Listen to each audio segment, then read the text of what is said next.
Hello and welcome to Talkin Baseball, a tradition unlike any other. We are giving out pedals. It's the all JM team through July. Let's get it.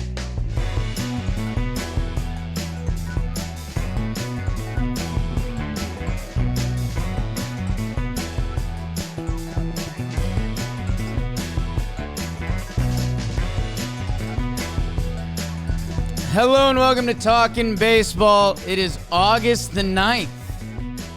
Trade deadline week sent us into a tizzy. And we're back at it with T. Plizzy live in Kalanasty. Myself, Davis, Dalton Feely is in the room just in case we have where is this guy moment. I don't think we will today. Been diving in the sheet.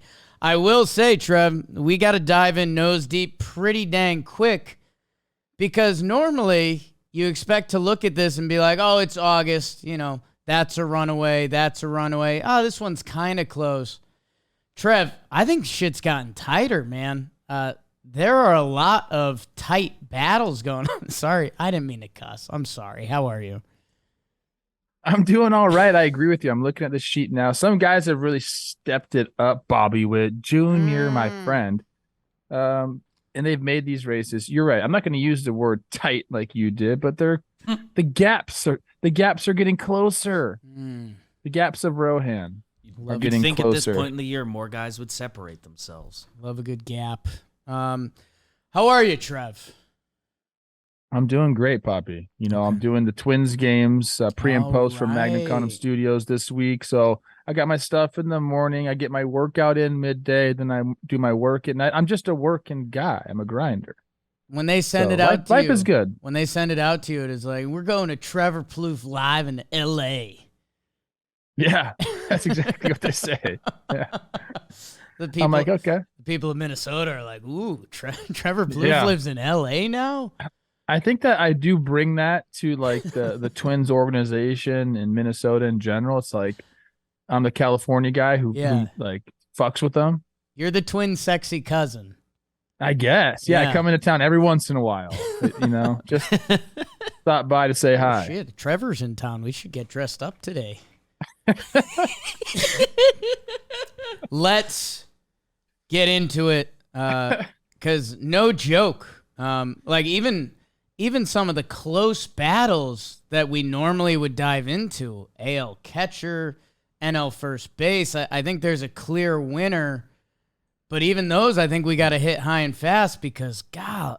Your guy that we would normally at least shout out in this, we don't have time to shout him out, really. It's all presented to you by SeatGeek. They are presenting sponsor, code Talkin. You should have went to Joe Mauer weekend and saw Trev on the field. You could go to the Snakes game Friday. I will be in the building. We are working on some fun stuff. Our Snakes did just drop to 500, so we're trying to steady the ship any way we can. They're pulling out the big guns. They're bringing in the little guy out of the bullpen. Come say hi or go see your team's trade deadline acquisitions or maybe the kids they're playing now or the same guys for the Yankees. 70,000 events every single day. Code Talkin. You'll get $20 off your first purchase at SeatGeek. $20 off your first purchase with promo code Talkin. Click the link in the description. Trevor, I mentioned the AL catcher. We head around the horn. This has been mostly a two-horse race throughout the season. And now a couple switch hitters, Jonah Heim and Adley Rutschman. You've got kind of the prince who was promised in Adley Rutschman, and all he's done is achieve. He's helped lead the Orioles to the best record in the American League. You know, since he's been called up, their record is 185 losses or whatever it is, and his numbers are very good. Jonah Heim for the Texas Rangers, another big switch-hitting catcher, a guy that, I don't know, wasn't super highly touted or anything like that. He has been as impressive as a ball player can be. And Trev, not to give away our poker hand too quick, even though I said we had to, I think there's strong arguments that Jonah Heim has been better on both sides of the ball. He's stolen so many strikes for them. He is the guy that they rely on to do that and also come up and be an offensive threat. And he's been that. He's on the IL right now, which really hurts the Rangers. They've gotten crushed with injuries, dude. So it'll be interesting to see how they as a team respond to all this stuff. But Jonah, I believe it was Jonah, then Adley, then Jonah so far in the 3 months. I'm looking at the sheet right now. We have Yanier Diaz listed. We have Jonah Heim. We have Cal Raleigh. And we have Adley Rushman with an honorable mention going to Sal Perez. Jonah leads all the catchers in extra base hits and RBIs. He's just running away with you. 70 to Adley Rushman's 47. Again, this is through July, people. So some of these statistics are going to be a little different. So through July, he leads in a lot of the meaningful categories, including OPS, WAR, whether it's B WAR or F WAR. So I think Jonah Heim's our guy, and I think, we kind of just say that and move on. We got some stuff to talk about, Poppy. It snaps. And again, like if you're an Orioles fan, you might feel like you just got punched in the mouth, but it's the reason why we kind of originally want to tap into this kind of format is that if you watch your guys every day, and a Braves fan and Matt Olson will talk in a little bit, but like, you see them every day, 162, and you're like, well, that's our guy. He's the best, what we're getting from that position. And this like isn't shots fired at Adley, who we're probably going to be talking about at the end of August. It's just how good both of these guys have been. And congrats to Jonah Heim, who has been a key cog for the Texas Rangers. And you're right, Trev, they're next month. Don't have a dog days month. No. And they Not won't. with the Astros there. Yeah. Adley, I wanted to shout out. I just saw this. 62 walks to 71 strikeouts. That's hot. It's hot. He's nasty, dude. Adley, we'll see you at the end of August.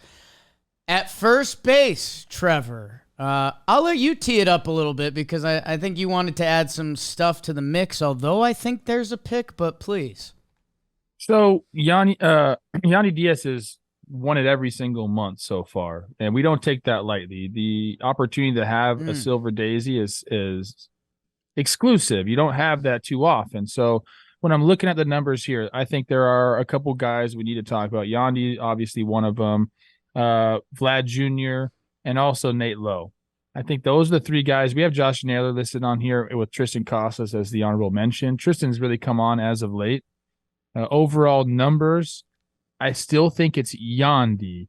A lot of like the power numbers and extra base hit numbers are about the same. You can talk about doubles here. Yandy has 21. Vlad has 21. Lowe has 28.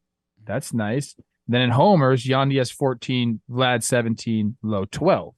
They all have driven in right around the same amount. I mean, Yandy's lower than that because he hits higher in the lineup. I believe he's always leading off for the Rays. Is that correct? More or less. Most of the time. Because of that on-base percentage, it's hard not to. That's in the 4s. The on-base percentage is there. It's in the 400s. He's not a 3-4-5 guy. Oh, he is a 3-4-5 guy. At the point of this, yes. This is, again, through July. Wow. He does have the highest OPS. I don't know if I mentioned that already. And if you go to B-WAR, he is just above Nate Lowe at a 3.5. Nate Lowe has a 3.3. F-WAR, same thing. They're separated by 0.2 with Yandy at a 2.8 and Lowe at a 2.6. Yandy has the highest weighted runs created plus. So I think with all that and the fact that he's got 3 months in a row, this will be his fourth if we vote him in. I think Yandy's probably our guy. It is. He is. I'm glad we're giving Nathaniel Lowe, some love, because this was kind of a big year for him. He had, kind of a full breakout last year after being good. And then it was kind of, okay, 140 OPS plus last year. Are you that guy? And he's kind of climbing back to that. So, again, another guy in the Texas Rangers lineup, and you're going to hear about a few more coming up. Part of the reason they've been so successful. I just think Yandy Diaz, at the end of August, the OPS is in the 9s. Nobody else had that. Vlad's technically started with a 7. there's a 15-game gap. I think Yandy had one IL stint. I don't think that's the difference in how much better Yandy has been. So I think it snaps for Yandy Diaz. He's got the story biceps. We got to talk. Let's make sure people understand these statistics are through July. Because that always gets lost here. Right. We're about a week into August. Those numbers are out. And I've already had a couple guys made aware to me that they're having a big August. That's not part of this. My favorite is it'll never stop till the end of time. The people that think it's just the month of awards, that they think it's just that month. They're like, this dude had a bad month. And it's like, well, it's cumulative. 3 good ones before it. That's the whole point. We've got catcher. We've got first base. I think we've now run into one of our easiest decisions. It's the second base position. And a team you've already heard. We're just going around the horn for them. Your Texas Rangers. Marcus Semien has a 5B WAR. I think he has the best offensive and defensive stats on this. The guy's competing with him. Whit Merrifield, who you might hear for UTIL in a little bit, and he's battling in his own way. Brandon Drury is missing games and a potential UTIL guy as well. A little shout out to Gleyber Torres, who is always what's that word when you talk about athletes and they're kind of enigmatic. Gleyber Torres has been a little enigmatic with Yankee fans. His stats won't tell you that. He's got some of the better second baseman hitting stats. Simeon's in a league of his own here, and he's your guy, Trev. He is. He's doing it on all sides of the ball here. Defensively, he's been great. In that vaunted Texas lineup, he's one of the guys that's producing for them, and again, he has the first 3 months as well, so he's in line now for the Silver Daisy if he continues this offensive pace, and he's going to have to because of the injuries we just mentioned to some of these Rangers. But Marcus is the clear-cut winner at second base for me, and I guess for all of us. Man, and what I know we do it every now and then, but going from A's shortstop that they're going to roll him out there to see if he figures something out to, I don't know, premier all-world second baseman the past few years. And he's a worker, man. He's a worker. Like he's going to put the work in if he's not good at something. It's just the way he is wired. He is the nicest dude, but there's that dog deep down in him. Like he's got it. Outwardly, he's just going to come up to you and kill you with kindness, but he's a worker, man. I love it. He's a good dude. Would love to see. I also think, I don't know, I'd love to see him be an extra in a movie, like handsome, clean, like kind of like a bodyguard or something like that. Like in a way, you don't fuck with Marcus Semien. He looks like the guy on Criminal Minds. Like I love that show, by the way. Wow. So I would like to see him on Criminal Minds. You're a Criminal Minds guy? How are you not a Criminal Minds guy? It's classic. Shamar Moore. Okay, he's kind of got shave his head and get the goatee going. That's the goatee. That's the thing for me. I've seen Marcus with a goatee, and I think that's what got me. When are you watching Criminal Minds? I feel like I used to watch it in the hotel rooms while I was playing. Like you put it on. I think it's like on A&E or some weird channel, and you just rock it, bro. You can go watch it on Pluto TV. Not advertising that. Congrats to Marcus, who is running it. And, man, he looks, I don't want to say uncontested because anything can happen in baseball. But, boy, he... If you can hit at these middle infield positions, like you're gonna stack up some awards, dude. Especially with the way he picks it at second. Exactly. Can play a lot of defense, too. The shortstop position in the American League, you'll remember Jorge Mateo grabbed it in April. Since then, it's been Wander Franco. And Trev, like you alluded to, your friend Bobby Witt Jr. has entered the chat with his 29 stolen bases and 18 homers at the end of July. Wander is right there. Bo Bichette just got hurt, and he's kind of been trailing along with Bobby Witt. It's a two-dog fight, but it's maybe the weirdest two-dog fight on the sheet because Corey Seager, have I mentioned the Texas Rangers? Holy shnikes. I'm looking at these numbers right now, and he's got 66 games played compared to the 102, 105, 106 on the sheet.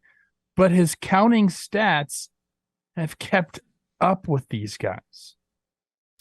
That's insane. Counting stats, Corey Seager is there, and he's winning this entire. It's a 186 WRC plus that, Trev, we've fallen into this conversation a lot doing the all JM team, and how much have you played? And if someone's stats are so much better, it really becomes, what do you value? And a lot of Wander Franco and Corey Seager's stats are identical outside of stolen bases, and Corey Seager's, average and on-base percentage numbers are in different worlds. I guess, what do you value? A shortstop who has been playing MVP-level baseball for 66 games? Or a shortstop that has been out there playing high-level defense, providing something with the stick, great speed, in Wander Franco? This is an all-time JM discussion here because usually we discount dudes who aren't on the field. We just say you got to be playing to be considered for our award. But when you do rack up these numbers in the short amount of time, that's crazy to me. I didn't think I knew that he had missed a bunch of games. Right. I didn't know that the counting stats were there. He leads the four guys we have listed here. Let's just name them. We got Bichette, we got Franco, we got Seager, and Bobby Witt Jr. Okay. Corey Seager's played in 66 games. He leads all these dudes in doubles. He's got 29 doubles compared to 25's next height with Bichette. He has 15 homers. The highest is Bobby Witt Jr. with 18. Again, these are through July. Like, the stats are there. The RBIs, he's right there. The leader would be Bobby Witt Jr. with 60. He has 58 in 40 less games. So I know we usually discount dudes for missing games, but I might in this instance, I might say this is more impressive because he has missed the games.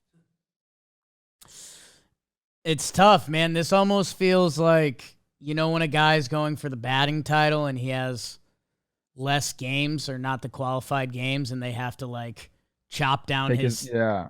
We almost need that for Corey Seager because I think if you. No, the opposite of it. We need to add because he's only trying to 66 games.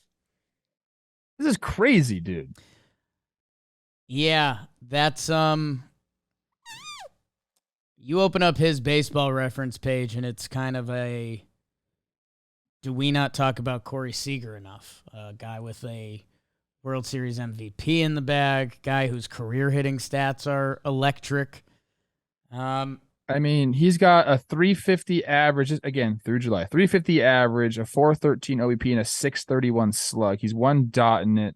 His offensive, I'm assuming this is the F-WAR, or F offense, excuse me, is off the charts. The defense is there as well, not as much as a Bobby Witt or a Wander. But that's cumulative. Oh, boy. I think I'm going Seager here. I think it's that impressive to me that he's gotten that much of the job done in that little of the games. And if we go back, let's talk about what we've had. Did you mention it already? It's been Mateo, then Wander the last 2 months. Okay, yep. You did say that. I should tell the people, John was going to be here today, but he's dealing with some illness right now that he hasn't even answered my text, so I'm a little worried about my buddy. But let's get back to all JM. Trev, stuff. I will kick it to the deciding vote today, BBD, because I'm going to go Wander just because of this. Shortstop defense is so important. Yeah. And Wander is really good at that. And he has been out there for those games, for the 102 leading up to that, besides the 2 games he got benched or whatever. That for a lot of other positions, I think I'd be with you on the Seager train. But having my guy at shortstop, making the plays I need at shortstop, even in those days when Wander, doesn't contribute offensively, I think that matters. So I'm going to kick it to Biebs, and wherever the gods may land, they land. Yeah, Dalton and I were having this conversation pre-show, pre your arrival to the office. And I said to him that just what Corey Seager has done offensively is just so far and away above what other people have done that I think he has earned my vote. The glove, obviously the games played are limiting some of the numbers there, but it has not been a negative in the field. So that's helping him too. Maybe if he was also like a bad defensive shortstop, like that could chop him down a bit compared to these guys, but I think Corey Seager has my vote. Congrats to Corey Seager, who has been... There's not a daisy on the line, so I feel better about that choice too. The best hitter in baseball? So played? I will add this. He has played in every month. He's just missed some games. So in March, they had 11 games. So missed some time there. He one-dotted it. In May, he played 13 games, ho-hum, an 887. June, 26 games, got a full month in. He one-dotted it. July, got 16 games in. He missed some time. He one-dotted it. August, he's played all 6 games. He's one-dotted it. But yes.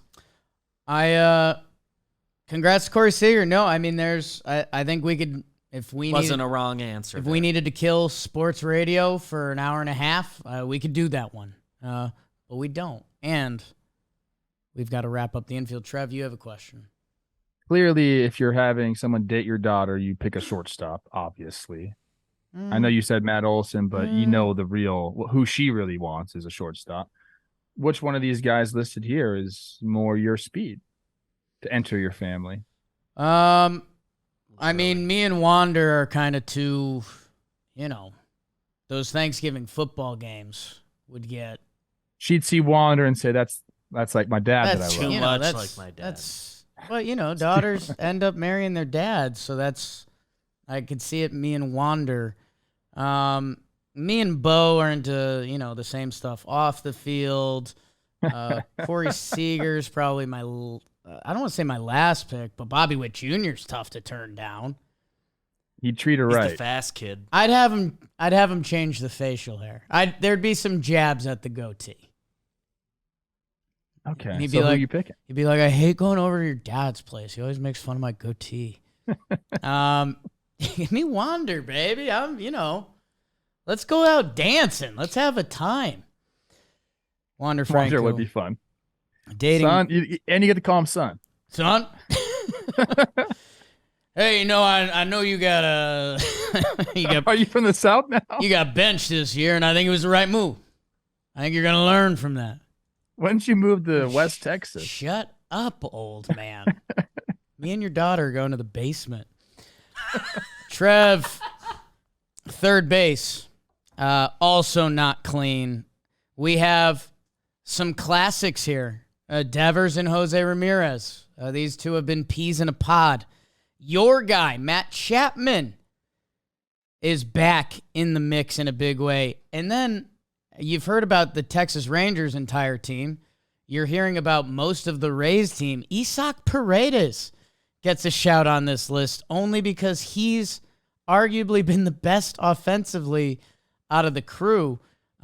Leading up until this point, it's gone Chapman, thick neck Josh Young, who we're not going to hear from a little bit, and then J-Ram. So we've had a different body every month. Sounds like Fort Myers, Trev. Where do you think you're? I don't know, man. Yeah, this is really tough. This is really tough. I think we're choosing between two guys here. I know Devers offensively has been really good, but with the all JM team, we're usually looking for a more well-rounded guy. Not to Ooh. say he can't play D, but so far the numbers here against these guys aren't going to hold up. We have Chapman doing it defensive. We have Jose Ramirez doing it defensively. They also both lead in F4 and B WAR. I think those are the two guys who I'll be choosing between. I still haven't made my mind up just yet on who I'm going with. Chapman came off really, really hot early on. He's cooled since then. Some of his defensive stats weren't good early on. I believe they've turned around because obviously they should. He's a fucking psycho out there. Love watching that guy play defense. And then Jose Ramirez, I mean, look, probably the most consistent player in the big leagues. One of a top 5 consistent player in the big leagues. MVP level every single year. Plus, he just had an all-time moment. We can't talk about that because it happened in August. Yeah. But we know it happened. That's an all-time moment for him. That makes him look so freaking good, man. I want a little bit more time with the sheet. Chapman's strikeout numbers, I don't love it, especially when you're talking about J-Ram through July having more walks than strikeouts. You know that gets me going. I know. So I want to have a little bit more time with the sheet. You can talk a little bit about what your thoughts are, and then I'll give my answer in about 2 minutes. You're right, and Red Sox fans, I know I'm not the guy that you come to be consoled. Devers' numbers are awesome. I mean, the 25 homers is the most. The 76 RBI is the most. It's just the rest of the stats are in the same realm or a little lesser. He's got the lowest on base percentage. He's got a lower lower batting average than Ramirez. That I think Devers gets ruled out for now. If have a second half, and I think you're going to open up discussions. And it's looking like we're going to have a new third baseman every month. Trev, I'm going to break this down to boring logic. And for me, it's looking at these stats and looking at these players.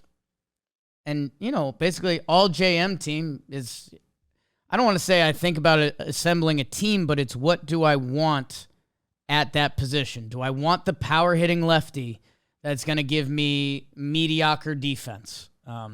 Do I want Matty Chapman, who, on a given day, he can give you 3 hits and dominate while making special defensive plays in the field? Or is it the switch hitting third baseman who can make great plays defensively, who can hit for average, who can hit for power, who is also the only speed guy on the list? For me, I think I land on Jose Ramirez. And the punch is present in all of our heads, but I think the baseball stats there are too, with the highest batting average, the highest on base percentage, the highest OPS. Oh, Paredes has him by a notch, but that's the first time we've mentioned him, and he's moved around the infield a lot as well.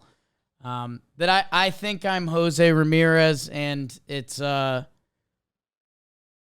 don't know. It's a credit to Chapman and Devers, but that's my guy.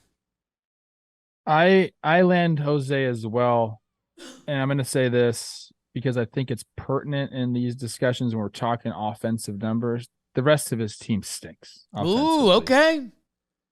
They don't stink. I'm sorry. I don't mean to be mean. But compared to these other teams, we're talking about the Blue Jays, the Red Sox, and the Rays. These teams are very good offensively. Right. The Guardians are overall as a team, very bad offensively. So Jose, to put up some of these numbers that you have to rely on your team for, it is impressive to me. So I'm gonna go with him as well. And I'm not thinking about what happened in August, but I'm also thinking about what happened in August. Snaps for Jose Ramirez. Snap for Jose. And you know, Just nothing. you and Hosey, same body. Yeah. Exact same body. Yeah. Yeah, I think he's got a couple shirtless pics out there that I'm like, wait, I like that. that's not too far off from what I'm operating with. I don't know if I've ever seen the shirtless pics. I guess I gotta. Have you seen do a some of his Google. outfits too? Jose Ramirez shirtless. Haven't Googled this today.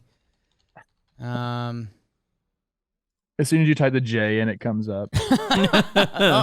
Oh yeah, no, I've never looked this one up. Not a ton of results. And again, my last piece of solace for Red Sox fans. There's been now a different third baseman every month. Chapman, Jose Ramirez just doubled up, so I lied.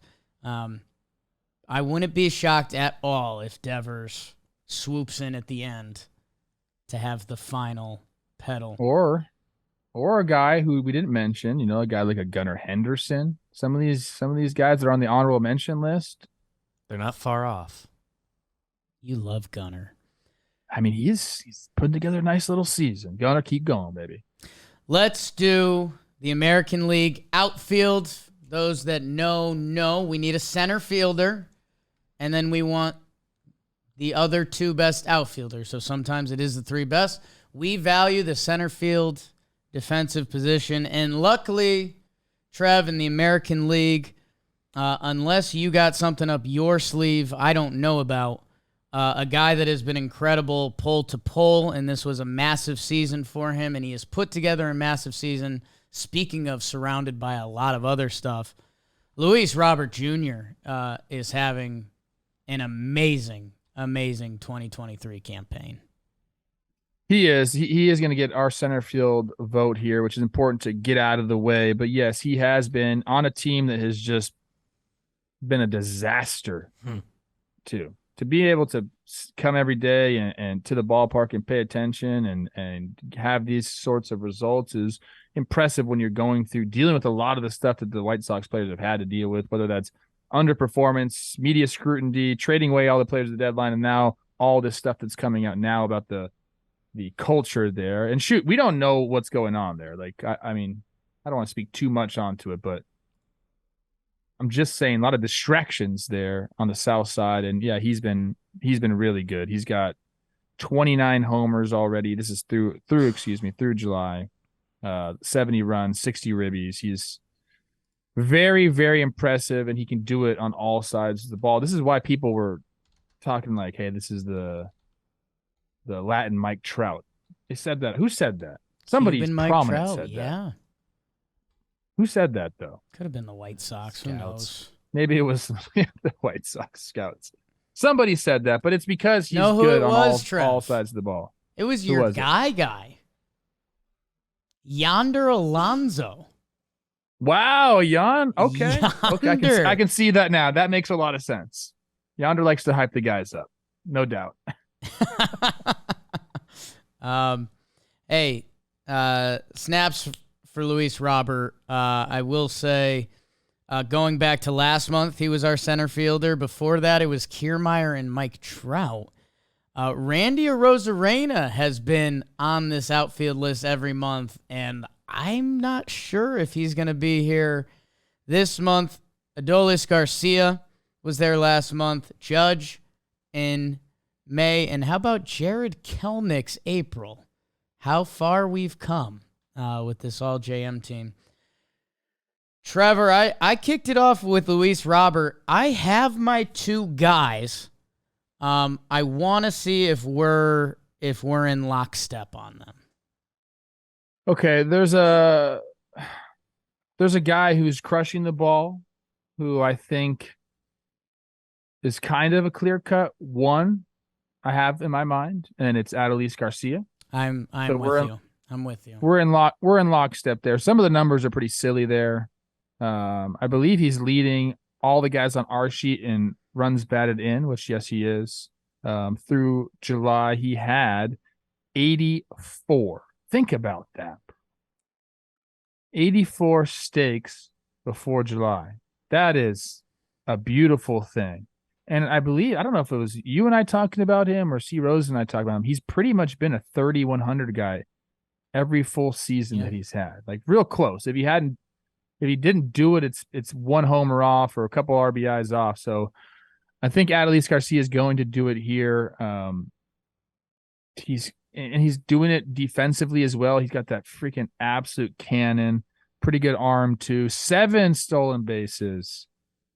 No caught stealing. You always like to see that, even though some of these stolen base numbers for these outfielders are pretty outrageous. But I think it's Lubob and Adolis so far for me in the outfield.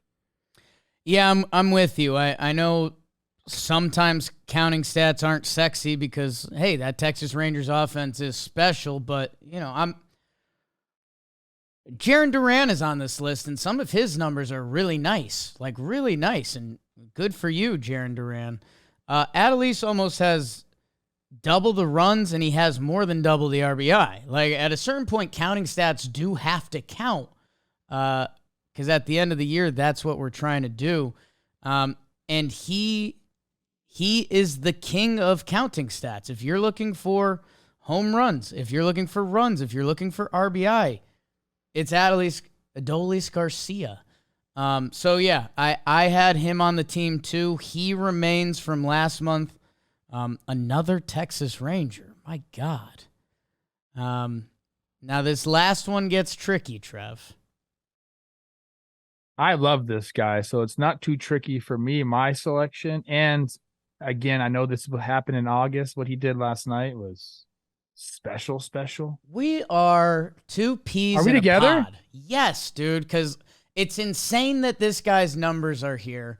It's insane that it didn't happen yet, but he clipped Felix last night. And just the different numbers that pop up on his page are unreal. Like, we fell into the same thing last year where it was like, wow, man, Julio Rodriguez, he's got 24 steals. Kyle Tucker has 20.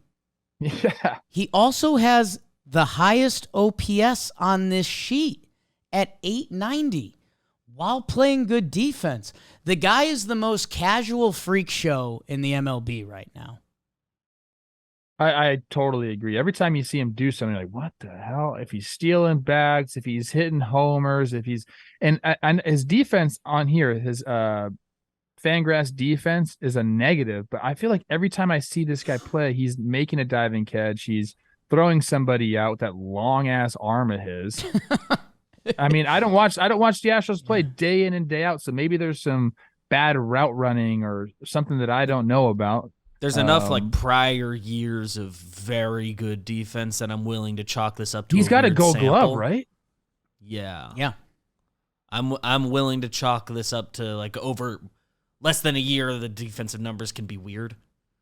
But even, I agree with that, Beavers. But even with the negative defense, we're talking about offensively what he does, then on the base pass what he does, and we know like, the Astros have been without Yordan for a big chunk of the season. They started the year without Altuve.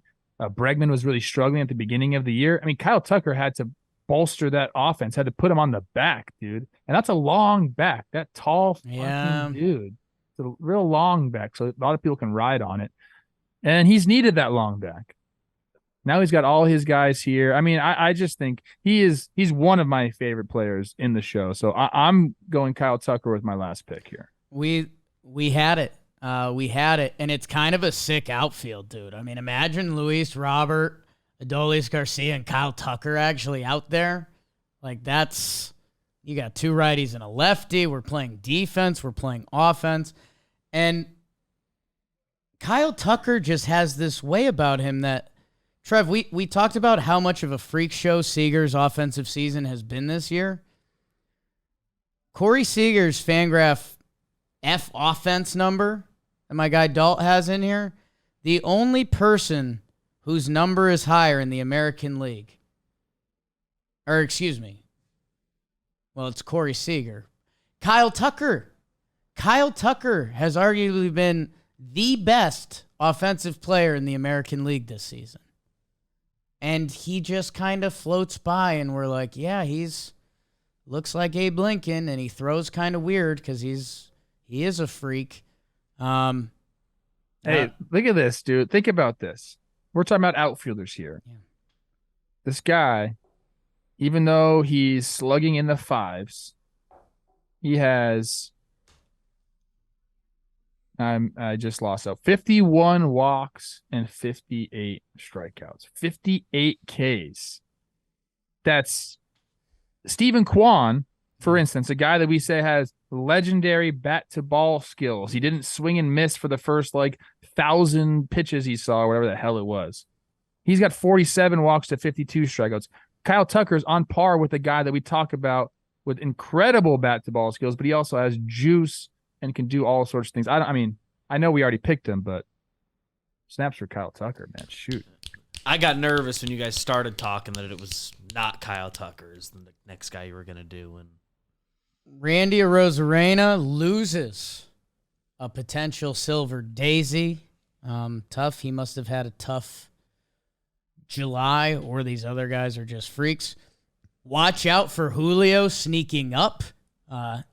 He is gaining ground offensively and defensively. Yoshida's also been there all year, so some love for him. I'm looking at Randy's stats right now. You want to hear the July stats? Let's hear the July stats. Reminder, these awards are through July, not just for July, but Randy, 22 games started, 85 at bats. He hit 153 with a 223 on base percentage for a 482 OPS. That'll get you kicked out the club. Sheesh. That'll get you kicked out the club.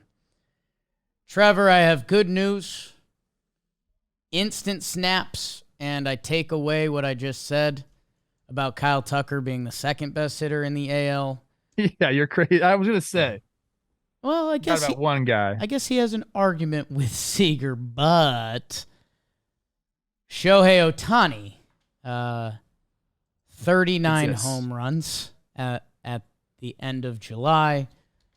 1.087 OPS. batting average in the threes if you're into that. Can throw a little too if you need him. He's 3-4-6ing it. Almost 3-4-7ing it. Jeez. Halos, let's go, man. No, it's over, bro. Give us anything. They won last night. They know it's over. Nate Steele in the building.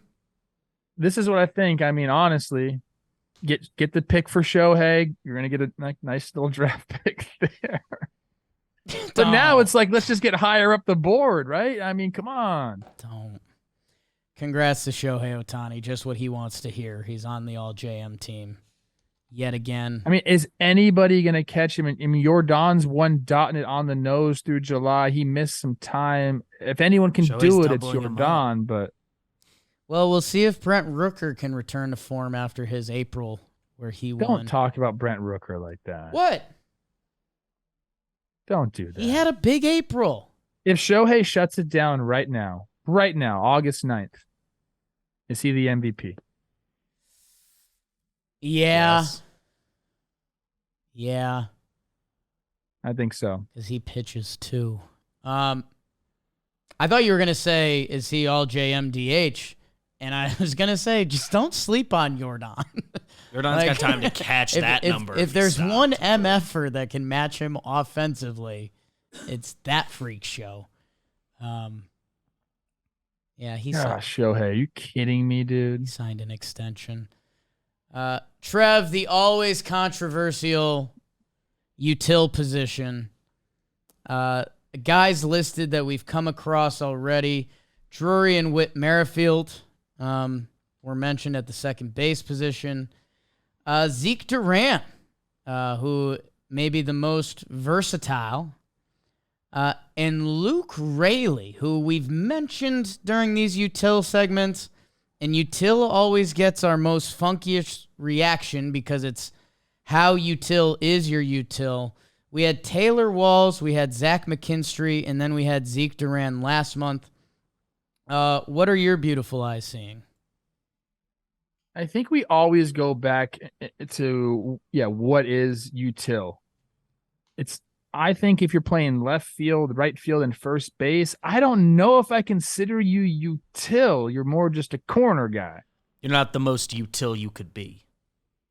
like util to me means you can play a middle infield position. Or I would even give like a Bellinger a util because he can play center field and Up the first middle base. is important. It goes along. You have to, I think you got to play up the middle in some fashion, whether that's center field or second base. It's a lot more shortstop, points in your favor. Or if you can play all the infield positions, I can give you a util. How do you feel about that? Even if you don't play outfield at all, yeah. But if you can mix it up at all the infield positions, I give you util. Yeah, I mean that's 4 positions where the ball gets on you quick. Yeah. So right now I'm looking, and Whit Merrifield qualifies. Luke really doesn't qualify to me in what I just said. Hates you right now. Yeah, a little bit. The OPS is 8.9. Yeah, it's nice. It's nice. He's crushing the ball. He He pitched twice. How does that count as a middle, huh? How about Zach Short keeps getting in these games, man? Where's Zach Short on this list? Where is Zach Short? Sorry, Dalton just let out a frustration exhale. Like he had everything except our guy Zach. He Short needs to have Zach Short on every JM list.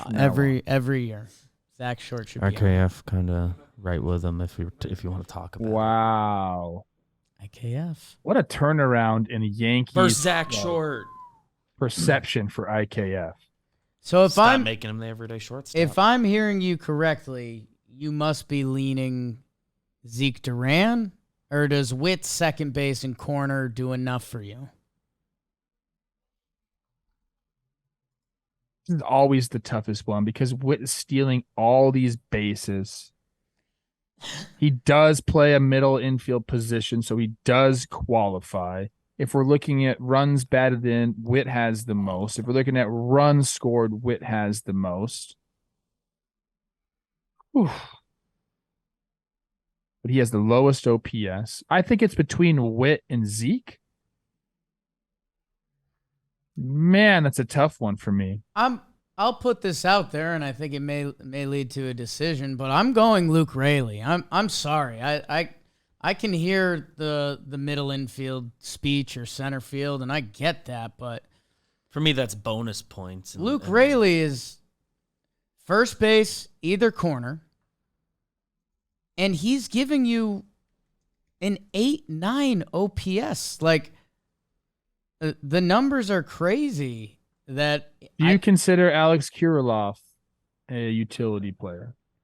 Both corners and first? Left field, first base. If he could play right field, yeah. Oh, now right field makes you a utility guy because he plays 2 corner outfield positions? I just don't consider that utility. I think there are guys that cannot play both corner outfield positions. Kirilloff has played 10 in left field, 11 in right field, 56 at first. I don't consider Alex Kirilloff a utility player. Dalton? Positional versatility, sure. Dalton? Just one point I want to make out for Luke Raley and versus Alex Kirilloff, if we're going in that discussion real quick. Raley's played almost even numbers between first and both corner outfield spots. Kirilloff's played 50 games compared to 20 games in left and right combined. For me, I don't want to discredit for what Raley's doing offensively based on how they're using him. They have guys like Yandy Diaz at first base, who's playing primarily. Isaac Paredes, who's playing third, a little bit of first. I don't think how well Raley's played offensively should be discredited because they move his ability to move around in the outfield and corner spot at first base. I think I agree.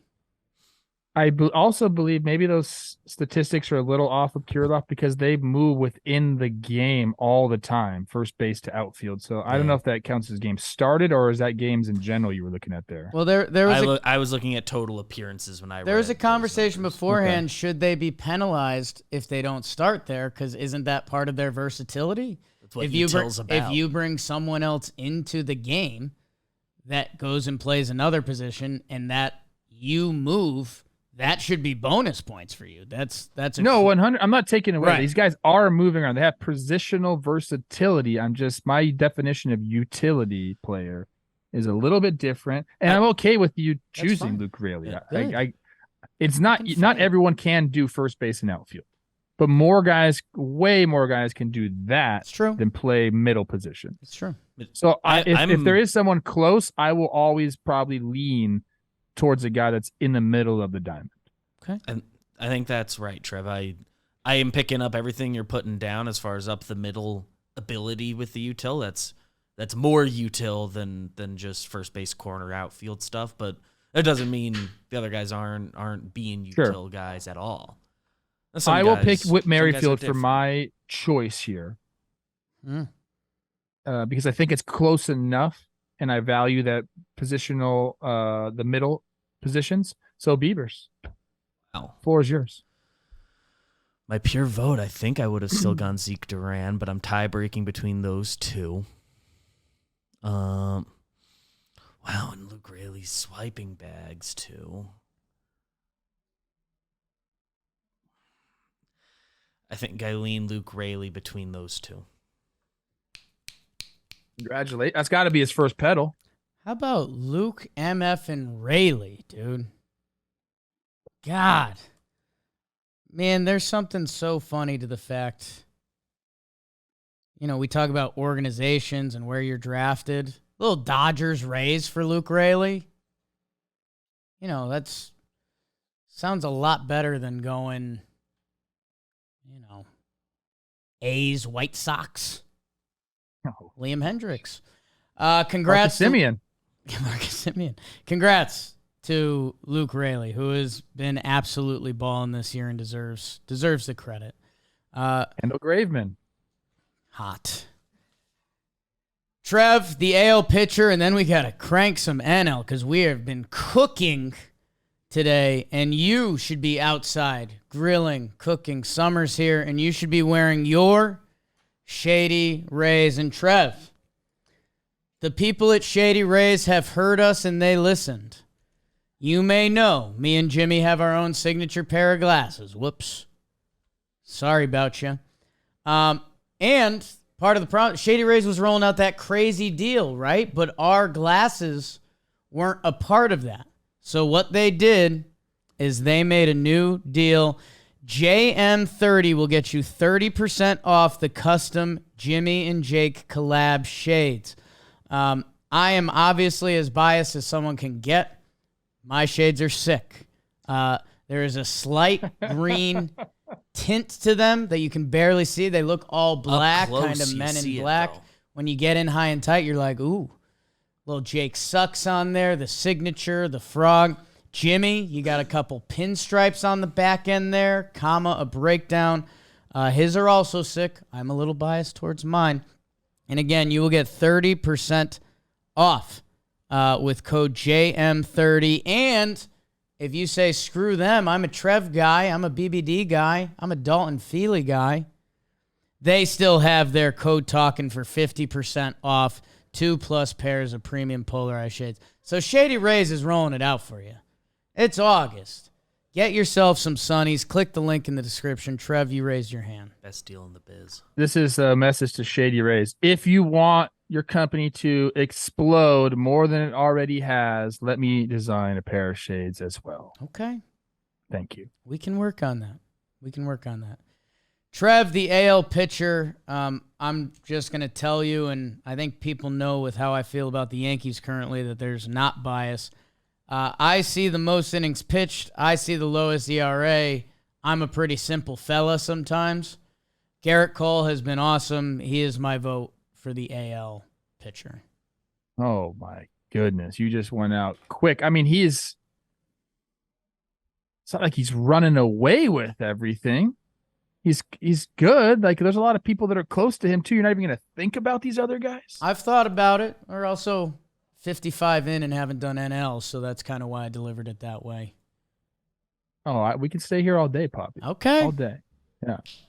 All day. Then talk about Luis Castillo. Talk about Nathan Eovaldi. Give me some Gossman. Give me some Framber. Framber's carrying the pedal from last month. Framber has the pedal from last month. I believe before that, who was it? It was Cole. We went Cole, Eovaldi, Framber. April, May, Of June. these guys, I'm looking more at Nathan Eovaldi than anybody else. Framber did something really special, I believe, in August. August. I believe that was in August, so that does not count. These statistics are through July. But there's other guys. I mean, Gossman has the best K per 9 and the best walks per 9. That means something. If you're walking less people and striking out more people, I'm looking and I'm a liking. He got a big old FIP on him. Or a Nathan little FIP. Eovaldi has been really good. He actually has he's right there with Garrett Cole as far as ERA. I know he's pitched in 3 less games. He is on the IL right now. I just think they're pretty close. I want to make sure I'm, crossing my T's and dotting the I's. Sure. As you would say. No peer pressure. Oh. I love me some Garrett Cole too. I've really turned the corner with him. I do. He's everything you want in an ace. He is like what Russell Wilson used to be with the Seahawks. What a comp. Yeah. Everything you want, kind of dorky, but all he cares about is ball, really. And then Russell Wilson started caring about social media, then it wasn't great. So Garrett Cole, my advice to you is just stay off the social media, bro. Just keep being the Yankees horse. How about that? Gosh, these guys are pretty close. Garrett's running away with the B war. Gossman's got him in the F war. Gossman's FIP is real nice. I think I might put Bieber's to the test here, even though the chair's empty. Okay. I don't know, man. This is a real tough one for me. I think pitcher's always the toughest. I think I'm going to take Kevin Gossman with my pick. Hey, man. Like you said, the strikeout numbers are crazy. Everything else is fairly close or in the same realm. Yeah, it's real close. So, yeah, we'll I don't know. Beavers either had to pee or he ordered lunch. That we'll have to break. Is Dalton here? Who did Dalton pick? He's got his picks here. Dalt's picks through July. You took Garrett Cole. So don't let Beavers know that, because I feel like that'll sway his mind. He may already know, but let's keep the boat moving to the National League, Trev. Oh, we got to wait for Beavers, but let's move on. I like that. Yeah, and we'll surprise him. We'll actually keep it rolling. And we'll see if he says something, we'll go there. If not, we might sneak attack him after the catcher position. So everyone loves an inside joke. The National League. Catching position. Yeesh. Arguably the toughest on the sheet. So a great start. Oh, my gosh. A great start for the NL. Because William Contreras has been raking lately. I think his brother has been too, but and he's got some electric stats. Arguably, he's got some fantastic offensive stats. Sean Murphy and Will Smith, who have been at this thing all year, although Sean Murphy has swept so far, their stats look like you told ChatGPT to give you 2 different catching statistics that are as close as possible. Because across the board, Sean Murphy's got a little more pop. Will Smith has a better on-base percentage. The F offense loves Will Smith a little more. It loves Sean Murphy's defense a little more. We've been splitting hairs all year. These are 2 guys that are constantly in the conversation for who is the best catcher. I'll let you go. The only thing that's keeping Will Smith in the conversation here for me is that walk to strikeout ratio, because I'm just a sucker for that. I really am. 48 walks to 50 strikeouts. Sean Murphy, to me, pretty much everywhere else kind of takes it. So I'll put my vote in for Sean Murphy, although Will Smith is very, very close. And I do like the fact that Sean Murphy has won it all 3 months. That means he's been super, super consistent, which should mean something. But I'll go Sean Murphy for my NL catcher. The 909 OPS from Sean Murphy is tough to beat. A 9 OPS from a catcher, yo. The defensive metrics do tend to like him more, and I do want to apologize to Dodger fans because I said that's not Will Smith's strength, and I saw some Will Smith tape, and he can play defense back there. The Dodgers pitchers weren't helping him with a lot of the base runners too much. Trev, I know how much you love Will Smith, and I love him too. That OPS is tough to beat with everything Sean Murphy does. And, you know, we talked about a lot of Texas Rangers players on the AL side. I think we're going to talk about a lot of Atlanta players on the NL side, along with Dodgers, if we're being honest. It's Sean Murphy, all in. Will Smith is right there. Yeah. Will Smith is right there that if there's a hiccup or an injury, it's an incredible season from a catcher.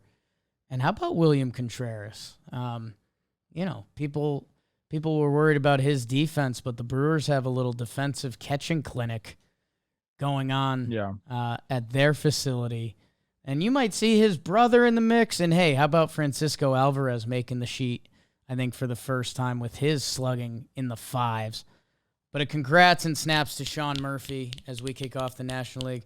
Biebs, we need your AL pitcher between Cole and Gossman. 10, 9, Looking at the 8, stats. 7, 6, 5. Oh, Garrett Cole. Oh! It's our year. Obviously. It's our year, baby. Yankee The fans strikeout pick their rates guy. Where was Sonny Gray on this list, huh? Where was Bailey Ober? Check up your butt.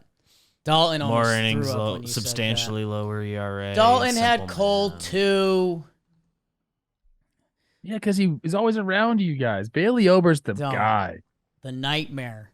You know what? The We're both giving nightmare. it to Bailey. Can we make him a shirt? I told him we'd make him a shirt, and we So haven't. So we're whip guys.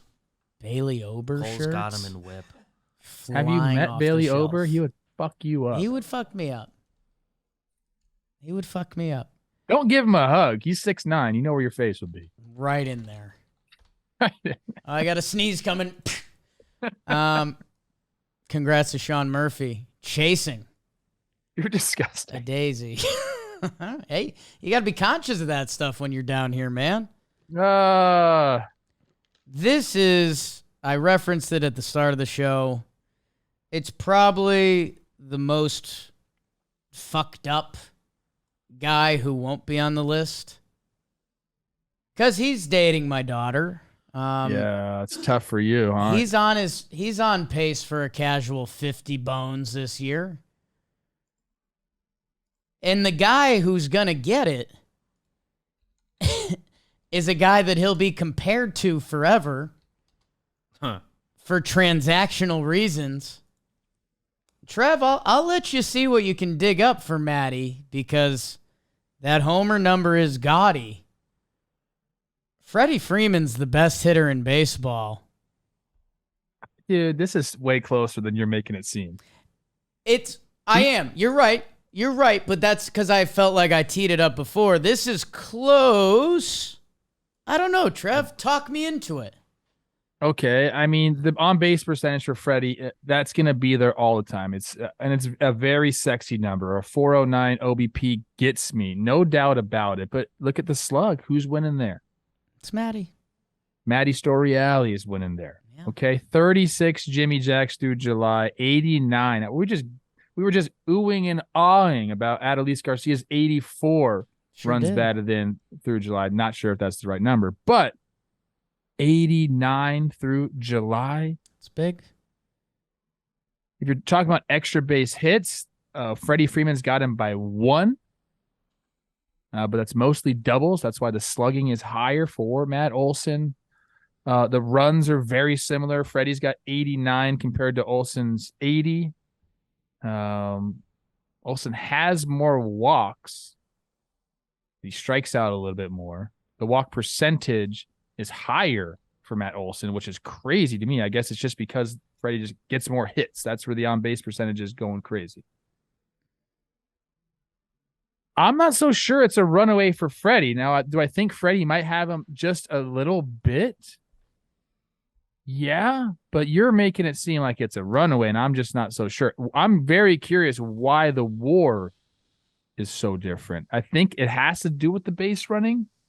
There's a little bit of defense. There's a little bit of base running. And that home run number I know is big, but like you mentioned, extra base hits. By one. By one. But that goes with Freddie having, how many more hits does he have? 23 hits at this point of the season. Like, Frederick, if we're now going both leagues, I think Ohtani is your number one offensive contributor. I think of all hitters in baseball, and let me see who else I'm forgetting in the a guy that used to be Freddie's teammate. I think Freddie is having a top 3 offensive season in baseball this year. Yeah, he's in MVP discussion. And Matt Olson may be top 5, but same league, same position. Top 8. Have we ever done 2? No. There's never been title winners? I think we been did one month actually. Now that you say that, I feel like we did one time where we couldn't decide. we did a rollover month. Oh yeah, who's going to be better the We following wanted them month? to fight it And Ian out. Happ won it, right? I think so. There was a dual month. Schwarber got the rollover. Whoever Okay. whoever won June of last year would also get credit for May. So do you want to do that where we say, hey, these guys are so close, whoever wins August also wins July? You're trying to put a little skin in the game, huh? I'm just not, I mean, look, if we're looking strictly at WAR numbers, Freddie's got him. If we're looking at any other numbers, they're really close. If I'm not looking at WAR, and Don't even look at WAR. and I look at every other number, it very much becomes a game of power versus contact, right? Like, Freddie's got a 329 batting average. Olson's got a 263. All right, I'm ready. On 3. 1, 2, 3. Freddie Freeman. Yeah. It's just I just tried. is better. Trev, I commend the try. there's been one player as a joke since we've started this program said I would allow to date my daughter, and I'm picking against him. Like, You don't have a daughter. I don't have a daughter. Yeah. It's great seeing Isla last week. She had Beautiful some young fun girl. in the city, huh? Holy She smokes. loves New York. Crushed New York. Congrats to Freddie Freeman. Sorry, Matty-O. You were close to a rollover, but it just wasn't in the cards. How about San Francisco Maybe having close. 2 first basemen listed here? Dalt, you want to explain yourself with Wilmer Flores and Lamont Wade Jr.? Dalton? Yeah, I got to go back and check out Wilmer Flores' first base eligibility, but his July, like his numbers, I don't know if you saw it. It goes through July, Yeah. just to emphasize it goes through July, but holy cow. I mean, this Yeah. man had one hell of a July, which put him up there. Lamont Wade kind of cooled off, but that on-base percentage this year has been unbelievable. Again, just offensively, I think those 4 guys I had on the sheet, Freeman, Goldschmidt, Olsen, and Walker, are better. But I got to give credit to my Snakes foes and the Giants. They have 2 guys who are really good, who have had really good seasons. And Flores, used to be a utility guy. Like, he used to be a utility guy. Yeah. Plays a lot more DH and first base now, but got to give credit where credit's due. Honorable mention for them both. We got a Okay. tweet last night that was like, you guys need to give Wilmer Flores a little bit of love because he has been killing it. And I have it here real quick. Flores has played 33 starts at first base compared to 20 at DH. He just hasn't played enough. Okay. Okay. Christian Walker. I'm going to give you my second base pick, and then I'm going to just step out for a second. I got Okay. someone here. Ha-Sung Kim, you're a fucking legend. Really? Wow. Congratulations. Trev, you you might have just rattled the cage for some people. Because Luis Ariz, the chase for 400, right? And how special that is. He's gotten a pedal every month. He was on the pursuit of 4 bills. I mean, he still is. He's faded a little bit. He is hitting 381. The tricky part with Luis Ariz, not known for his defense. In fact, that was part of the reason the Twins were willing to move on from Luis Ariz a bit. 429 on base is still very special. 905 OPS, absolutely. He has 3 home runs and 1 stolen base. Ozzie Albies deserves some snaps. He has 24 ding-dongs. I mentioned you're going to hear about a lot of Atlanta Braves. Playing close to what has average defense there. A couple of the other stats, the on-base percentage is pretty low. Ketel Marte, we play for rings in the desert. I mean, there's some numbers with him. Jeepers creepers. We fell into this the other day, Trev. What Ha-Sung Kim is doing this year is like top 5 NL MVP type stuff. Got a 5.8 B WAR right now, which I believe, it's one of the highest in baseball. Is that the highest National League B WAR? I'm looking it up right now. I think that as of the end of July, which is when we put this down, the guy who's been kind of the consensus NL MVP from the start of the season, Ronald Acuna Jr., 5.7 B WAR. Yeah, right now Baseball Reference has him listed as the highest. It goes Kim, Acuna, Otani, Freeman, Betts, Seager, Simeon, Wander Franco, Lou Bob, and Lindor. Lindor I didn't know was having a season like that. Okay. Sneaky up there in Queens. But Ha-Sung Kim, man. How about it? I hate to introduce some slop and funk. He while he has settled into second base for the most part, not sure if by the end of the year he'll remain eligible for this. For this month, he is still UTIL eligible. I'm going to put Ha-Sung Kim at second base for now. He has played the majority of his games there. He has been incredible. He has earned it. Let's give snaps to Ha-Sung Kim. If UTIL gets ugly or outfield gets ugly, we know we have a little wiggle, and we've wiggled in the past. Trev, I you raise your have paw. misspoken on the WAR statistics. That was position player WAR. Okay. He's second to Shohei Ohtani when you consider Right. that Shohei Ohtani also pitches, because Shohei right now is He's 2 guys. 8.6 B WAR. Could call it a season and win MVP. Holy shnikes. You don't see. So we're that. snapping for Ha-Sung Kim second base. It snapped. It snapped. He You're may getting get some pedal. He may get moved, but he is on the team. He's getting a pedal. If we did that, we could keep Luis Ariz there for the Silver Daisy. I don't know if that's fair. I got to look at the util position when we get down there. Last month in the util position, we had a guy named Mookie. Yeah.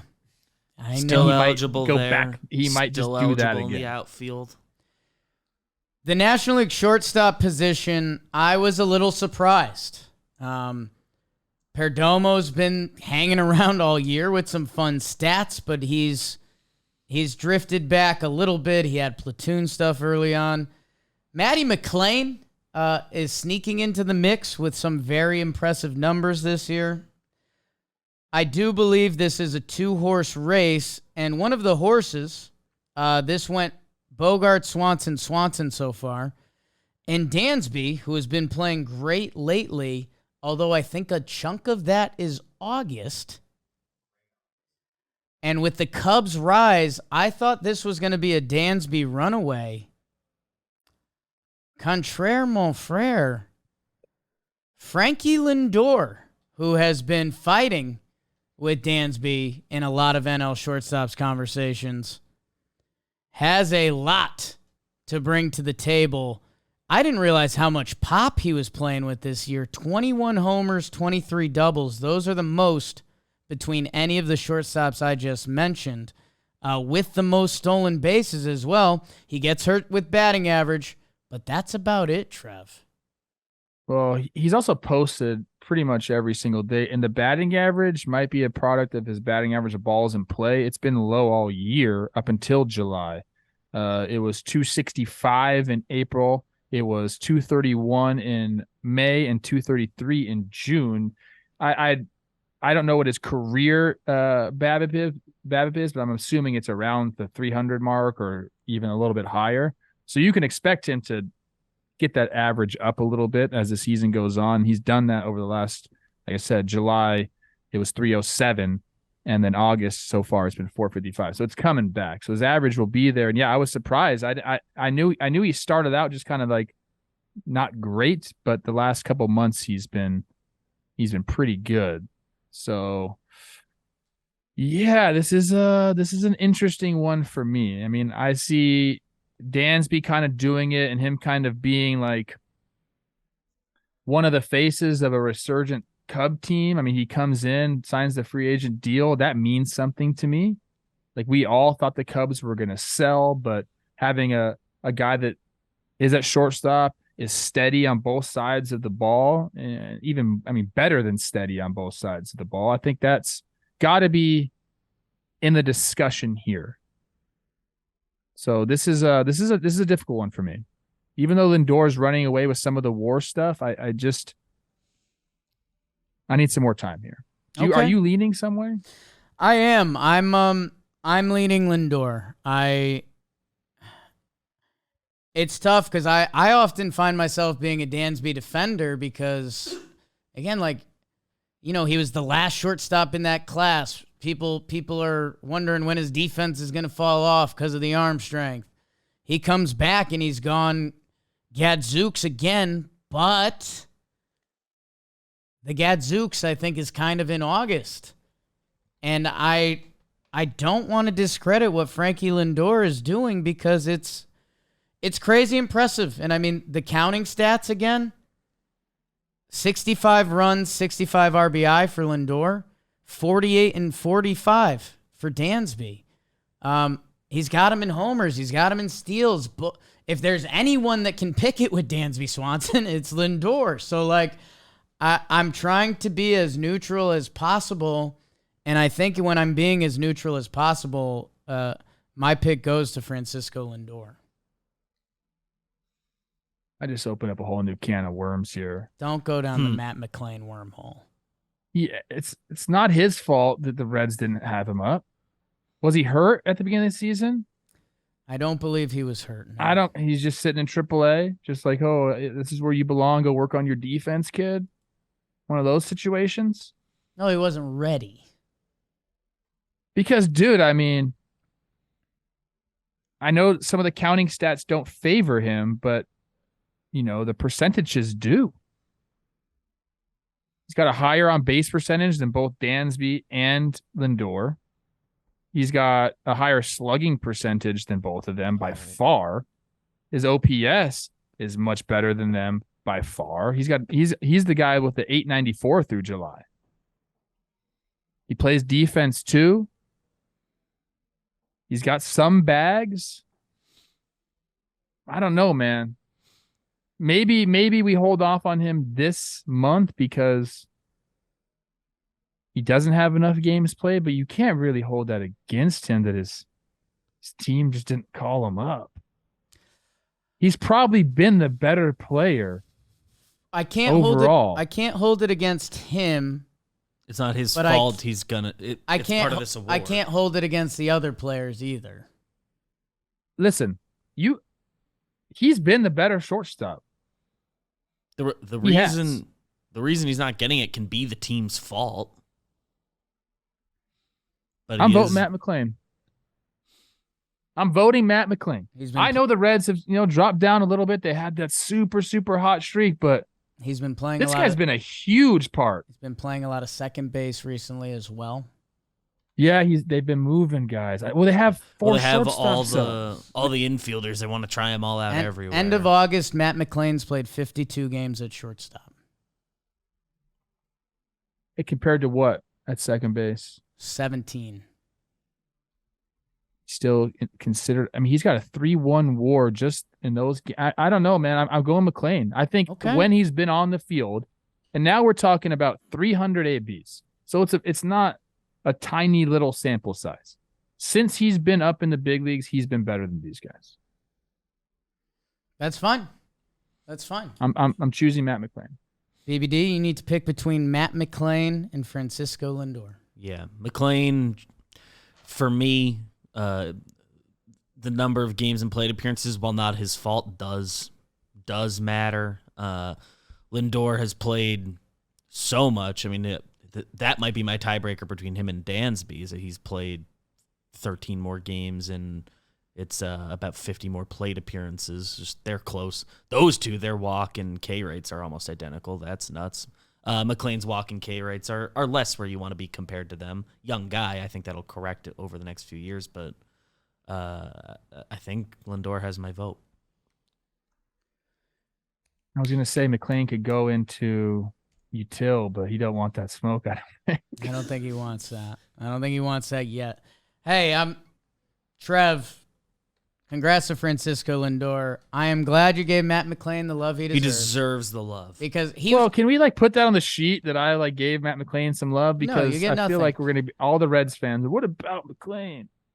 They'll be like, he's our second baseman. Matt McClain, people have been wondered why I got so hot about the Ellie De La Cruz being an all-star times. This is why. Yeah. This is why. I'm sorry my guy's 5'8", but he's a fucking stud.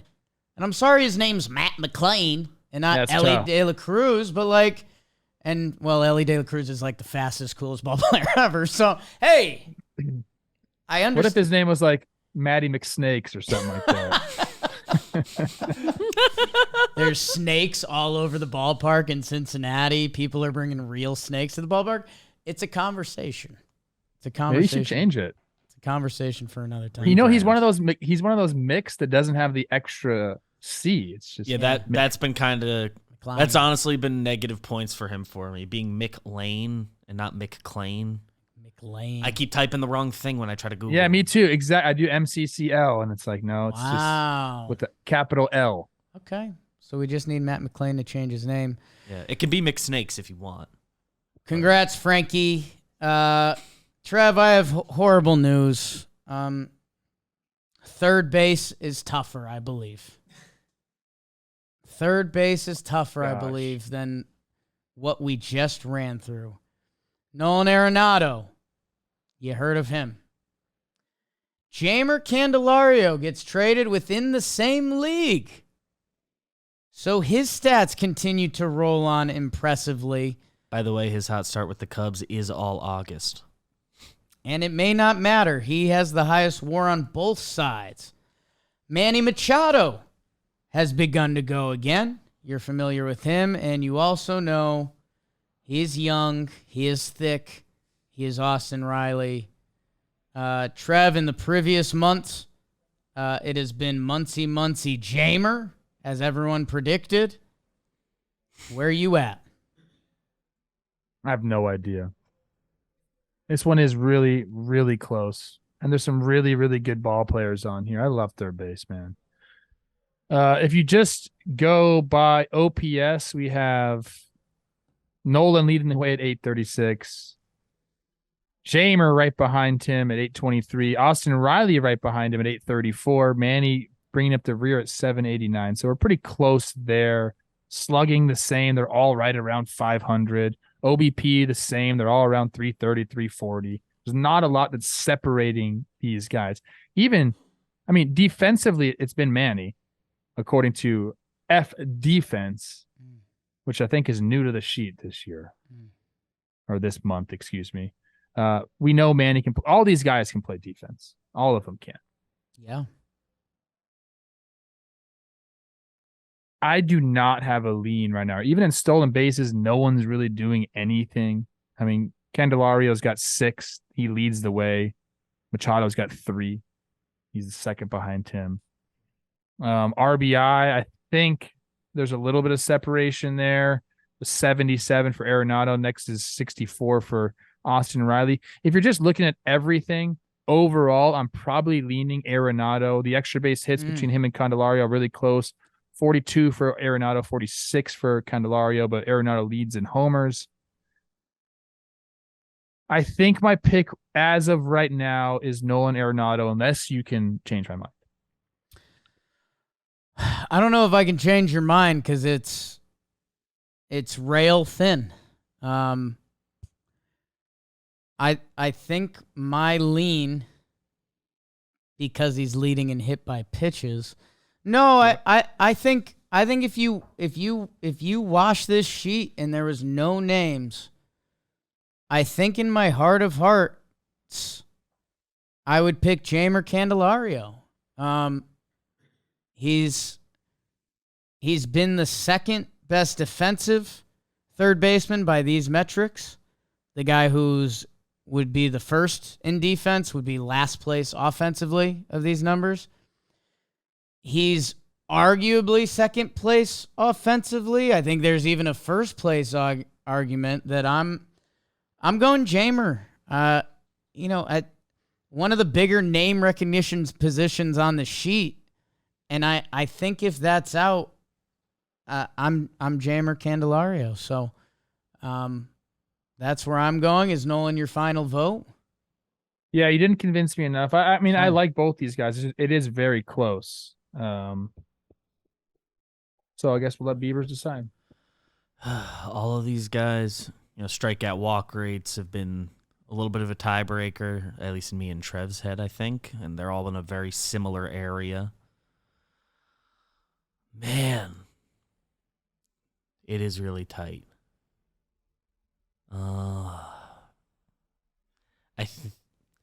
Just barely. I think my lean is Jamer. Barely. Okay. Dolan raised his hand. Very. Just 10 more doubles. Yeah, just a real quick Close note. enough. Trev, I was with you with Arenado. Only because, counting stats aren't everything, but he's got 24 more RBIs on an offense that hasn't been the known Cardinals offense, and while doing that has 21 points higher of an average. So to make you feel better, I also had Arenado. It wasn't just you. Looking at this sheet, I was excited that the bad man is back. That Arenado is fully in the conversation again. He does. Those are my 1-2. He does have the most RBI. Cardinals' offense hasn't necessarily been the Achilles heel for them this year. Yeah, it's been solid. It hasn't been bad at all. Well, I know I've defended counting stats. Jamer came over from the Nats. Tough. It's tough. This could have gone any direction. Riley has the most homers. You like counting stats, 75 runs. Although that's a little more team-driven. The Cardinals have the 6th best OPS in baseball, so we got to shout that out. It's crazy. What a year for them. People were mad that me and Chris Rose picked the Cardinals offense over the Braves offense. Now, clearly we were wrong, but people made it seem like we were crazy. I mean, the 6th best offense in a lot of categories, homers, OPS, OBP, average, they're 7th. I mean, they're not too sluggish. Where are the Braves rank and all that? I guess I better check that out. So I think they're probably 3 in most of those categories. Pretty good. I think they might be higher than 2-2, OPS 1, runs 3, OBP and average 2. You know who the best team is? The fucking Rangers. Yeah. Only because they came up for every position. Congrats to Jamer for now. Back to back. So close. I think you'll see someone new there. Maybe you won't, because he did get off to an 8-for-9 start with the Cubbies. Trev. He's 1.3ing through 8 games in August. Outfield, DH, UTIL, and starting pitcher is brought to you by Manscaped. Take care of your downstairs biscuits. Yeah. Platinum. That's good. Manscaped Platinum Package 4.0, one-stop shop for the man who deserves it all. Lawnmower 4.0 trimmer, Weed Whacker ear and nose hair trimmer, Premium body wash, 2-in-1 shampoo, conditioner, and deodorant. The Lawnmower 4.0 body trimmer and Weed Whacker and ear trimmer feature proprietary advanced skin-safe technology. And I'll speak on this confidently because you know what I did this morning? Trimmed it up. How's it look? Good. Landing strip, traditional. Always. Did you go tight, or did you go just kind of like left a little play area? I left a lot of play. Okay. I'm turf down there. I'm very artistic Okay. in my work. And you can be too. Code Talkin, manscaped.com, 20% off with free shipping. It's Code Talkin. Get the platinum package because the gold standard is no longer good enough. Ooh. Click that link. Trevor, in the National League outfield, we need a center fielder. And I think we have a guy. That's good news. Although out of the woodwork last month, Brandon Nimmo shook the tree and got surrounded by Ronald Acuna Jr. and Corbin Carroll. Ronnie's been there every month. We've seen Mookie go from there to UTIL. James Outman and Brandon Marsh, how was your April? But here we are at the end of July. And the center fielder, which the box we have to check off first, I think is no longer a conversation because he was supposed to be traded, and then he's kind of already a Chicago legend for what he's done to let them go add and how impressive he's been. Cody Bellinger. Holy crap. I think this whole outfield is going to be really easy for us, especially if we're talking about Mookie in the util position. I think it's a no doubt Cody Bellinger in center field. And I think there's two outfielders that kind of separate themselves from the pack. Maybe a discussion for another one. But Cody definitely, for me, gets the center field shot here. The 900 OPS. I'm so happy for the guy. Right? Had the highs, had the lows. Has to go to a new organization. You never know how that's going to work out, and it's just been great for him. So I guess snaps for old Code. Dude's got 7 figures coming this offseason, no? 7 figures. What? How many? 9 how figures. low is that? 7 9. figures is just like in the millions. I think I so meant we're gonna 10. go. You meant 9. It's never been a math pod. No. Trev, so we got that. Then I think let's just run through this one, Coach. Ronald Acuna Jr., Easy. what you've done, you're the National League MVP as of right now. Almost 1 dot in it. You're just kind of doing everything right. 51 swipes. How many homers does this guy have right now? 24 homers and 51 swipes through July. 51. That's a joke. And then the other guy that we'll mention, I believe, and this is where kind of maybe we have This the is a discussion between convo. Juan Soto and Corbin Carroll. This is where we have a conversation. At the end of August, Corbin Carroll had 1 more homer. End of July. Through July, excuse me. He had 33 swipes to 6 swipes. Where he ends up losing, and almost everyone loses, is on base percentage to Juan Soto, and OPS on the whole. I'm interested to see what you say. Somehow Corbin Carroll grades out negative defensively with his legs. That seems near impossible, but I know sometimes the defensive numbers don't fully know what to do with guys that change around, and he plays all 3 spots. But I'm surprised. In my heart, it felt like you were leaning Soto there. Well, I just think they're 2 different types of players. Very different. So one is just basically an offensive threat, and that's what he does. And he gets on base, and he's going to hit some homers. Like, he's going to have the power because he's just a good hitter. Corbin Carroll, to me, is a more well-rounded player. And I think if you're asking me who I want on my squad, I know it's crazy to disrespect Juan Soto like this, but I think I want a Corbin Carroll on my squad before I want a Juan Soto. Is that crazy to say? And I guess let's throw the caveat out there that it's Juan Soto's done this longer, so there's more of a track record. So I definitely have to take that into consideration. But if Corbin Carroll is who we think he is, then we're talking about a guy that can kind of do it all. I think, again, we want to reward the right guys. We don't want to think about names. Corbin Sorry, Carroll. Olivia was just right here. I could tell by the on camera. I could tell by the look on for your a kiss, face. and she didn't want to be on camera. I could tell by the look on your face it was Olivia. Because also, if it was someone doing yard work, you would have had such an angry look on your face. What are you talking about? Love my guy Dan. Corbin Carroll has more extra base hits. He has more runs. He has a crazy amount of steals. Got a higher average. Like, he outslugs Juan Soto. 530. But now you're getting here, right? Like you're seeing this. I'm kind of there, so I think we landed in the same place. I just thought you were gonna 3-4-5 me with Soto. Going by the baseball, it's Corbin Carroll. And it's Juan Soto, we have to mention because we always mention it. 98 walks to 94 Ks.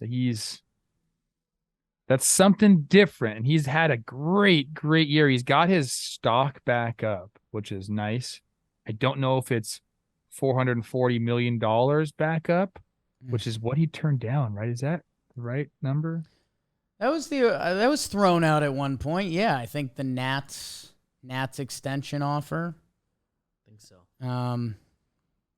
And again, people don't forget we're most likely putting Mookie Betts in the utility role. He's still doing that enough that we can give him that, right? Yes, I think the question is, do you have Mookie above either of those guys? Do you have a rise over those guys as well? And we got to do some shuffle work. Yeah, I know it's all crazy because Mookie now has played just way more games in the outfield, right? Let's see. He this past month, a lot of second base, man. A lot of second base with the shortstop. Yeah, he's done a lot. Here, 1 sec, guys. Okay. Yeah, some moving positions late. Sorry Still to doing it. Sorry to the Yellies. Sorry to the Lane Thomases. Sorry, Nimmo. Lars Nootbaar snuck on here. How about that? I had no idea. The outfield stays for now. Let's see how ugly it gets in a second. Yeah, and by the end of the year, given what the Dodgers added, I'm not sure by the end of the year Mookie will be able to do some funk, but I don't know. We'll see how they are we set on our outfield? We have two, Bellinger and Acuna. We decided. Oh, I thought we were both Carroll. Soto and Carroll? You were staring at Olivia. I thought we both said Carroll. It sounded like Carroll over Soto. Okay. Is pretty decided. Okay. DH is a little tricky, and I'll abbreviate it because to be a DH, you have to play DH, which I think really makes it a two-person position. JD Martinez and Jorge Soler. It's hard to just sit on the bench and get 4 at-bats a day. These are the two that have been doing it in the National League. Soler with some right field games as well. These guys have some eerily similar numbers. JD Martinez's power numbers, the slugging is ridiculous. Where the on-base percentage is a little oddly low for him. Soler has some of that. Trev, this is a flip a coin for me. It seems to me like we're ruling Nolan Gorman out for this. He's played a little bit too much second base and third base, so we can look at him at the util position. I want to remember that. Sure. Bring him against Mookie. But if we're going between JD Martinez and Jorge Soler, I know they are pretty similar, but I'm going to lean JD here just because of the power. And Soler has the power too, and they actually really need it to show up more in Miami as the season goes on. The runs driven in, I guess that's not Soler's fault. The Red Sox are like a top 5 offense in baseball. And in that Sox, counting huh? stat, you really Which one's depend on on the your Red other Sox? guys. Is it Sox, huh? Sheesh. Now I'm talking myself into circles here. Boston Red Sox. JD for JD, huh? JD has the NLDH, OPS Boston on Red him by Sox. 50 Still points going. almost. Excuse me, it's 46 points. Still going. I don't know, man. I think I'm leaning JD, and it's not really Oh. for any particular reason. I mean, Soler leads in runs, walks. The only thing that I'm looking at that really separates them is the RBI, and I can't really fault Soler for being on a worse team. I'm with you on I think purely in a vacuum, I would take JD's stats just a little bit over Soler. Very close, very similar guys. Soler has played 102 total games to Martinez's 85. Yeah, I mean, that means something to me. That feels significant enough. It's 15 part of games. it. We've had a few positions that have been 15 games different. I think the Not only- enough to rule JD out, but that's part of it. The problem. This is an absolute coin flip. Yeah, no, it really is. And going back to previous months, it was Soler last month. It was JD the month before. It was Kutch to start the year. I'm going to go JD Martinez. The OPS is significantly better than when he has been out there. He has been the better ball player. That's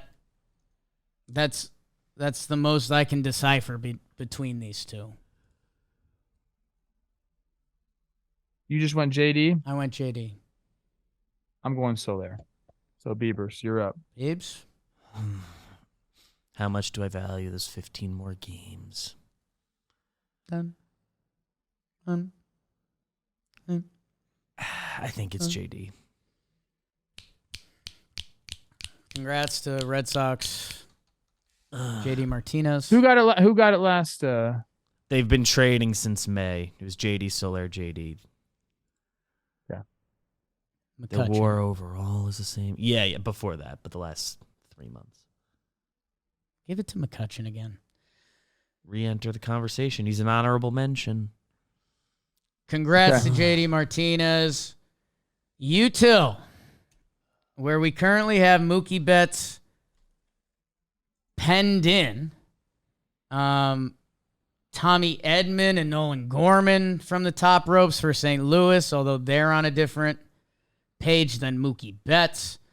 Ha-Sung Kim. So basically, Trev, we have 3 spots between Mookie Betts, Corbin Carroll, Ha-Sung Kim, and Luis Ariz. Wait, what? So pay attention, because we tried to talk to you for about 3 minutes before, and you ignored So you're saying us if the we put whole way. Mookie back in the outfield, then we can talk about these other guys at UTIL? If Mookie could potentially jump Corbin Carroll in the outfield. Yeah. I think I do have him above him if we're doing a power ranking of pedals. Yes. Which would allow Ha-Sung Kim to go to UTIL if we wanted, and have Ariz Back at second. going for a daisy. Here's what I'll So say. basically, Corbin Carroll will be the odd man out here. Essentially, theory, there it's could be- Ariz Gave versus Mookie. Carroll. In theory, there could be a Corbin Carroll Ariz discussion, which now we're really talking. Oh, Schneike. I think we keep we make the. I don't like going back like this. I don't think that's fair. We made our decisions. When we made the decision, Mookie it was still under the pretense we'd be Mookie still coming is back. very much eligible for UTIL spot. Very much. I say Mookie Betts runs away with the UTIL spot. I'm fine with it. We've been enamored with the Luis Arias chase, but literally, that's it. I'm base Let's see where percentage, Mookie's too. played in July, because that's gonna mean I something. just to told me. you. I Just told all it's a this. chunk of second base. It's I think a mostly chunk of second. outfield and 3 shortstop appearances. Okay, then I keep him utility. I am too, and I would rather have Okay. Corbin Carroll than Luis Arias' current season. I think so too. Snaps to Mookie Betts. Snap to Ha-Sung Kim. I know we gave him snaps earlier, but my God. What an absolute killer he has been this year. The last and final position, Trevor, the National League starting pitcher. In previous selections, Zach Gallen, Clayton Kershaw, the boss.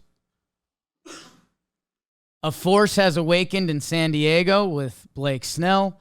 Justin Steele has been banging on the door this whole time. That weird Bigfoot MFer Strider is hanging around with historic strikeout rates. Wheeler always finds a way, and Zach Gallen is still lurking too. Where do you go? Initially I go straight to Blake Snell. How dominant he's been as of late. He's posted every day, 22 games started. The innings are never going to be his thing. He's not going to be a guy that's going into the 8th or 9th on a regular basis, or even the 7th on a regular basis. That's just not kind of the pitcher he is. Effectively wild, you could call him. He's going to rack up the strikeout numbers. Spencer Strider has the Ks per 9. There's no doubt, but I think the ERA, as old school of a stat as that is, still matters somewhat. So he's kind of down there with the 3.73. Although that's a nice number, it's not like a Blake Snell's 2.5. Although if we look at FIP, it's much better than Blake Snell. So it's interesting because F4 really takes into account FIP and B-WAR doesn't. I'm gathering that from this information because right now it's Zach Wheeler leading the way in F4 at 4.5. And Spencer Strider leading the third behind Zach Gallen at 3.4. I'm kind of all over the place right here. So if you want to give your pick and let me sort it out, wouldn't mind it. My top two, and call me an ERAist, it's Snell and Steele. Gallen has the innings by a chunk, but I just think Blake Snell has been so dominant lately that I would give him the nod over Gallen. Strider, I'm sorry, at a certain point ERA does matter. It's the earned runs allowed. Sometimes you gotta keep it simple, stupid. That brings Steele into play. Snell has 3 more starts on him, which is only actually 10 innings. What Justin Steele has done this year is amazing. He's not allowing home runs. He doesn't punch tickets, but end of the day, that's not what's significant to me, really. I'm trying to keep bias out of it, but I do lean, and again, pitching is always the closest IMO. I lean Blake Snell. Okay. There's a few things I value with a starting pitcher. One is your ability to keep guys off the bases. Right. Okay. And that will be a whip stat. And right now, Zach Gallen leads, although it's close for most of these guys. Blake Snell has the highest whip at a 1.2. Most of these guys are around a 1.8 to 1.1. Or, 1.08 to 1.1. So I like looking at walks per 9, and some of these guys really, really have that. I think a nice mixture of Ks per 9 plus walks per 9. You got to have that mixture, the right one there. So if I'm looking at that, I kind of still look at Zach Gallen and what he's done, and even a Zach Wheeler and what he's done. But you're right. For some reason, I keep going back to the ERAs. Justin Steele looks really good. I think I'm choosing between Justin Steele and Zach Gallen. How about that? Okay. Some really, really good pitchers. And I see Dalton's picked Blake Snell, so he's on your side. That's who you picked, right? I picked Snell. Snell will let a couple guys on, but boy, is he really good at not letting them score. It hasn't been a problem this year. If Justin Steele's strikeout numbers were a little higher, I would pick him in a heartbeat. Yeah, keeps the ball in the ballpark. Doesn't innings walk are guys. close. I'm going to pick Justin Steele. I think if I had to pick a guy who I wanted on the mound right now, I think Snell has like maybe the highest ceiling for a good start. But I think that Justin Steele is going to like be just super consistent. I'd venture out to say that he's given quality starts in almost all of his outings. He might have one or two bad outings, but other than that, I bet it's been really, really good. I'm going to go check right now as you guys decide. He's been awesome. My ballot has already been cast, which leaves us. Let me give a brief recap before we hit the music. Your AL, all JM team. Jonah Heim, Yandy Diaz, Marcus Semien. Did you pick Franco or Seager? Beebs. Seager. Corey Seager. Third base, Jose Ramirez. In the outfield, Luis Robert Jr., Adolis Garcia, and Kyle Tucker. Shohei at DH. Luke Raley, your util player, with Garrett Cole on the bump. In the National League, Sean Murphy behind the dish. Freddie Freeman at first. Ha-Sung Kim at second. Lindor at short. Candelario at third. Cody Bellinger in center field, surrounded by Ronald Acuna Jr. and Corbin Carroll. JD Martinez as your DH. Mookie Betts as your util. And your National League starting pitcher through the month of July is...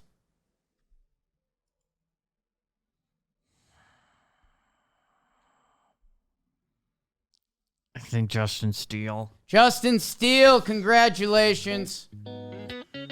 Wow, he's been awesome. Nice. Good for He's been him. awesome. Fucking good for him, man. What a 2 year. starts where he's Snell's a given little up more over prodigal. 3 earned runs. 2. That's would they- what the tiebreaker was for me. Jake sucks. Where would they be without him? Not here. I'm happy we ended there. I like that. Not here. Holy, Another month of what they're doing. too much And I of a might grind. Wait, too much of a grind. We do it for the people. Is anyone still up for a Silver Daisy? I think 2 people, right? There's guys. Two There's guys.